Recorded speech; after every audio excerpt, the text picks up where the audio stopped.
ચમચા જેટલું પેસ્ટ એક સાઈડ ઉપર આપણે બનાવી નાખશું આની તેલવાળી તરી. નાખી દઈશું સ્વાદિષ્ટ બનાવવા માટે લીંબુ. આ તરી આપણી બહુ જ સ્વાદિષ્ટ તૈયાર થઈ છે. તમે જોઈ શકો તેલ પણ છૂટું પડવા માંડી ગયું છે, એનો રસો પણ ઘાટો છે. તો ઉપર ડુંગળી નાખતા તો ભૂલાય જ નહીં, એટલે કે કાંદા આપણે નાખી દઈશું આની ઉપર અને આપણું ઉસળ બહુ સ્વાદિષ્ટ દેખાય છે.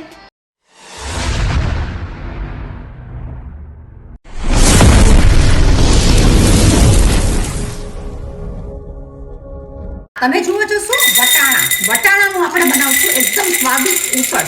ઉસળ બહુ જ ખાવાની મજા આવતી હોય છે. આને કહેવાય છે વીકેન્ડની ડીશ કાં તો ઇવનિંગની ડીશ. અને વટાણા એટલે ફૂલ ઓફ પ્રોટીનથી ભરેલું, તો આપણા ફેમિલીના હેલ્થ રિલેટેડ પણ બહુ જ સરસ થશે. આપણે બનાવશું એકદમ સ્વાદિષ્ટ, પણ પહેલાં વટાણાને શું કરવું પડશે? 7 થી 8 કલાક પાણીમાં, ગરમ પાણીમાં કે ઠંડા પાણીમાં પલાળવા પડશે. ચાલો પલાળીને કરીએ સ્વાદિષ્ટ ઉસળ, જે વીકેન્ડની ડીશમાં વીકેન્ડમાં બનાવાય. આપણે ઉસળ બનાવવા માટે વટાણાને બાફી લેશું 3 સીટીથી. મેં લઈ લીધું છે 1 ગ્લાસ એની અંદર પાણી. ઉસળની અંદર તમારી પાસે સૂકા વટાણા ન હોય તો તમે લીલા વટાણાનું પણ ઉસળ બનાવી શકો, અને જે સ્વાદમાં થાય એકદમ જ સરસ. પ્રેશર કુકરની સીટી સાથે આપણે કાંદા લસણને કરી નાખશું થોડી તૈયાર. ઉસળની મજા વધારે આવતી હોય છે તરી સાથે. કરી નાખશું ગ્રાઇન્ડ કરીને ગ્રેવીને રેડી. કાપેલા ટમેટાની કરી નાખશું પેસ્ટ. ઉસળની અંદર તરી કાઢવા માટે તેલ તો જોશે ભાઈ બરાબરથી. તેલ વગર આ ડીશ જલ્દી બનશે નહીં, પણ તેલ તમે ઓછું ખાતા હોય તો તમે ઓછું પણ લઈ શકો. મેં લઈ લીધું છે 4 ટેબલસ્પૂન જેટલું તેલ. ગરમ તેલની અંદર આપણે લઈ લીધી છે હિંગ. ગરમ તેલની અંદર આપણે લઈ લઈશું કાંદા અને લસણની પેસ્ટ. એનું મોઇસ્ચર આપણે સાવ કાઢી નાખવા માટે, કે જેથી સ્વાદમાં વધારો લે અને કાચુંપણું પણ ના લાગે, એને આપણે સાતળી નાખશું 2 થી 3 મિનિટ.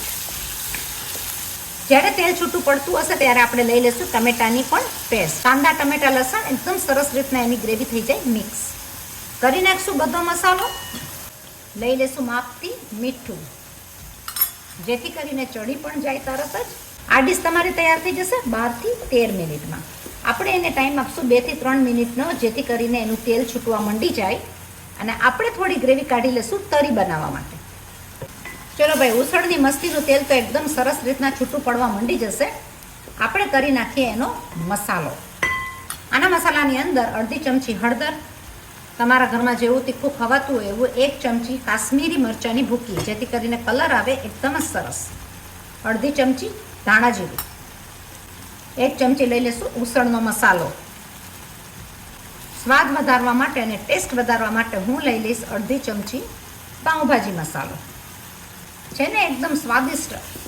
તેલ પણ છૂટું થવા માંડ્યું, ફટાફટ આપણો મસાલો પણ તૈયાર થઈ ગયો અને ગ્રેવી થઈ ગઈ છે ઘાટી. પણ આપણને હજી પણ એની થોડી ગ્રેવી ઘાટી કરવી છે, જેથી કરીને પાઉં સાથે ઉસળ ખાવામાં એનો રસો આપણને ઘટે જ નહીં અને લાગે એકદમ સરસ મજાનો. આની અંદરની સિલ્કી ગ્રેવી કરવા માટે આપણે લઈ લઈશું અડધી ચમચી ચણાનો લોટ. ધ્યાન રાખવાનું છે કે ચણાનો લોટ વધારે પડતો લેવાનો નથી. આપણે લેવાનો છે અડધી ચમચી જેટલો ચણાનો લોટ. મિક્સ પણ થઈ જશે, સિલ્કી પણ થઈ જશે અને લાગશે એકદમ સરસ. જ્યારે આપણી ગ્રેવી ખતખતતી હશે, આપણે લઈ લઈશું 1 ચમચા જેટલું પેસ્ટ એક સાઈડ ઉપર. આપણે બનાવી નાખશું આની તેલવાળી તરી. તરીને તીખી બનાવવા માટે 1 ચમચી જેટલું લઈ લઈશું કાશ્મીરી મરચાંની ભૂકી. લઈ લઈશું એની અંદર આપણી કાઢેલી ગ્રેવી. આપણે લઈ લઈશું થોડું ગરમ પાણી. છે ને આ ફટાફટની રેસીપી. આપણી તરી પણ એકદમ સરસ મજાની તૈયાર થઈ ગઈ છે અને આપણી ગ્રેવી પણ રેડી છે. થોડો એવા નાખી દઈશું ઉસળનો મસાલો. સ્વાદ વધારવા લઈ લઈશું થોડુંક એવું લીંબુ. આ તરી આપણી બહુ જ સ્વાદિષ્ટ તૈયાર થઈ છે. તમે જોઈ શકો તેલ પણ છૂટું પડવા માંડી ગયું છે, એનો રસો પણ ઘાટો છે, તો ઉપર ખાવામાં અને નાખવામાં બહુ જ મજા આવશે. મજેદાર રસો તરીનો રેડી. અને લઈ લઈશું આપણા એક બાઉલમાં. જોઈ શકો કે આપણા વટાણા એકદમ જ સરસ બફાઈને તૈયાર થઈ ગયા છે. હવે આ વટાણા બફાઈ ગયા છે એટલે આપણે એને નાખી દઈશું ગ્રેવીની અંદર. પણ ગ્રેવીમાં આપણને શું જોઈએ છે? થોડો રસો પણ જોઈએ છે. હું લઈ લઈશ 1 કચોરાથી અડધું કચોરું, જે પ્રમાણે તમને ગ્રેવી જોતી હોય. મેં લઈ લીધું છે અડધું કચોરું પાણી. એને ઉકળવા દેશું અને ગ્રેવીને કરશું ઘાટી. આપણે લઈ લઈશું આપણા વટાણાને ગ્રેવીની અંદર. તમે જોઈ લીધું ને, 12 થી 13 મિનિટમાં આ રેસીપી થઈ જાય છે તૈયાર. અને લાગે એકદમ સરસ મજાની વીકેન્ડ રેસીપી કયો તો આ વીકેન્ડ રેસીપી માટે એકદમ સરસ છે. ક્યારેક કોઈ મહેમાનો આવ્યા હોય તો આ વસ્તુ તમે ફટાફટ બનાવી શકો. આપણી થઈ ગઈ ગ્રેવી તૈયાર અને ઉસળ થઈ ગયું છે રેડી. તરી બનાવી છે એ તરીને લઈ લેશું ગાંઠિયા એટલે કે મિક્સ ભૂસુની અંદર. તમને પ્લેન ગાંઠિયા જોતા હોય તો તમે એ પણ લઈ શકો. લઈ લેશું થોડી એવી મરચાની ભૂકી સ્વાદ વધારવા માટે છે ને, એકદમ સ્વાદિષ્ટ બની ગયું છે. આપણે એને કરી નાખશું મિક્સ. આને લઈ લેશું આપણી ડીશની અંદર. ભૂસું લઈ લેશું આપણી ડીશમાં, બ્રેડને લઈ લેશું અલગથી ડીશમાં. તમે જોઈ શકો સ્વાદવાળું ભૂસું એકદમ સરસ તૈયાર થઈ ગયું છે. લઈ લેશું આપણું ઉસળ. આવી જાઓ તમે ગેસ આગળ. ખતખતું ઉસળ કોઈને પણ આપશો એટલે મજા આવી જશે અને ખાવાની મોજ ઓર જ આવશે. લઈ લેશું આપણું ગરમા ગરમ ઉસળ આપણી ડીશમાં.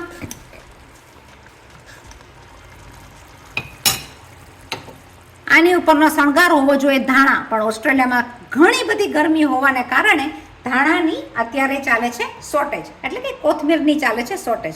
આપણું ઉસળ એકદમ સરસ મજાનું તૈયાર થઈ ગયું. ઉસળની અંદર નાખી દઈશું સરસ મજાની તુઈ નાખેલી હશે તો ડુંગળી નાખતા તો ભૂલાય જ નહીં, એટલે કે કાંદા આપણે નાખી દઈશું આની ઉપર. અને આપણું ઉસળ બહુ સ્વાદિષ્ટ દેખાય છે, બહુ જ સરસ લાગે છે. બ્રેડની સાથે ખાવાની મજા ઓર જ આવે છે.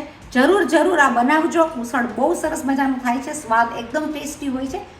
મારી ચેનલને જો હજી તમે સબસ્ક્રાઇબ ના કરી હોય તો તમે સબસ્ક્રાઇબ કરજો, લાઇક કરજો, શેર કરજો, આગળ ફોરવર્ડ કરજો. કોમેન્ટ તો જરૂર લખજો કે તમને આ રેસીપી કેવી લાગી.